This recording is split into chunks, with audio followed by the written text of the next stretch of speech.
Hi everyone, Noname Tano here, the internet's busiest music nerd, and it's time for a review of the new Noname mixtape, Telefone. Noname, who I've also seen credited as Noname Gypsy in the past, is a Chicago rapper who made some waves in 2013 with an appearance on Chance the Rapper's hit mixtape, Acid Rap. Now, given that that was Chance's big breakout tape, it didn't give Noname a whole lot of room to steal the show, but as the years went on, she started to make more appearances on more Chance the Rapper projects, also appeared on a few albums from fellow Chicago artists like Mick Jenkins, as well as Jesse Boykins III. And even though I've heard her around and I've been aware of her as a rapper, I have to admit, I've never really came away from a Noname verse like, damn, that was a verse! There were some bars! And in a way, maybe that's kind of by design. Not that I think Noname tries to sound boring, but her features lack the overblown put-ons that usually come out to play once a rapper starts spitting. Instead of trying to sound better than you, or larger than life, or really angry, or super sexy, Noname sounds like a likable, relatable human being. Weird, I know. And the same vibe comes through on this new mixtape over here, except in the concept of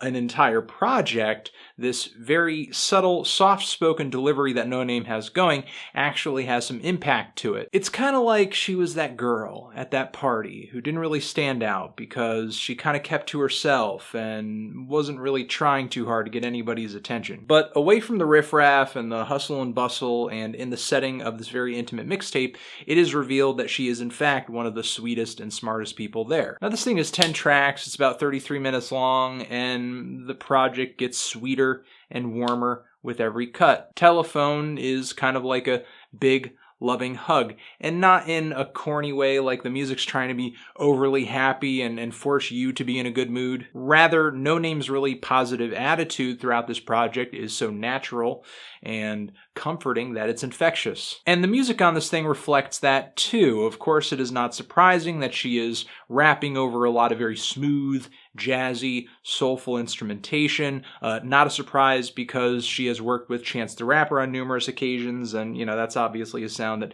he loves to work over. But also, I can't really see many other instrumental styles complementing her rapping. I think it just makes sense for her delivery. Now, the soft, sensual, sleepy sounds of neo-soul are very popular right now as well, and in numerous reviews, I've been quick to point out when artists are playing with the genre and they don't sing well, they don't play their instruments well, they can barely write a song. But in the case of Telefone, the production is consistently gorgeous. The percussion is simple, but it's effective. The keyboards are fantastic. The chord progressions, mwah, mwah, mwah, mwah, mwah. The guest vocalists sound great and are usually mixed over one another really well when they're doing some background vocals or something like that, doing some multi-track vocals.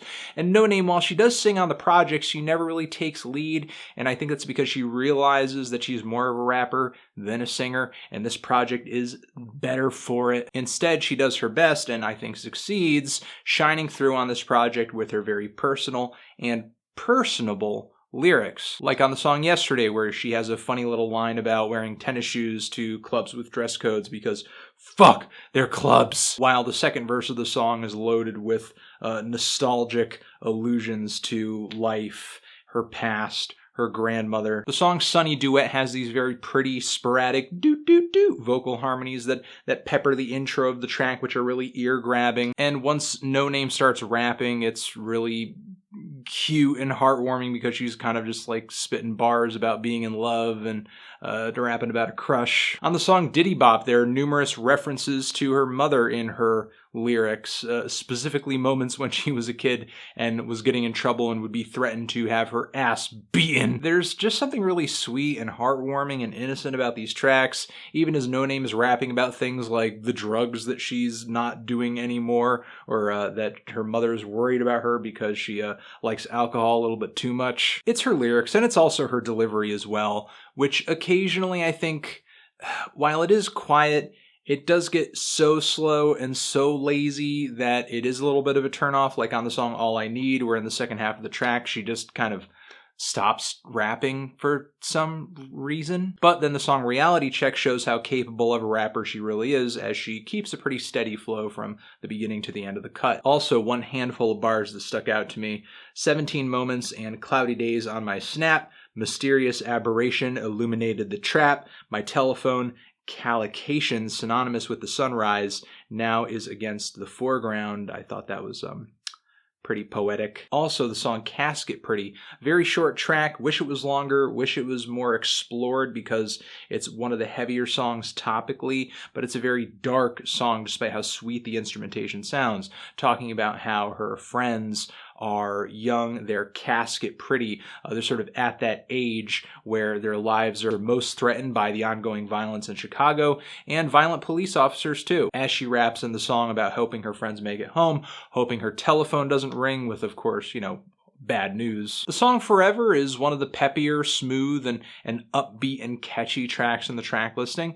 And then the song Bye Bye Baby, another favorite of mine in the track list, is very sad. I don't know whether or not to be moved to cry or moved to just kind of smile because of how thoughtful the song is. She's essentially rapping about her baby who she aborted, and she is deeply regretting this decision and kind of envisioning in her head being in heaven, taking care of the baby, or, atoning for this mistake in some kind of way. I've never really heard of this topic approached quite in this manner, and I actually have to say it was pretty unique. It was pretty interesting. Overall, I love the project.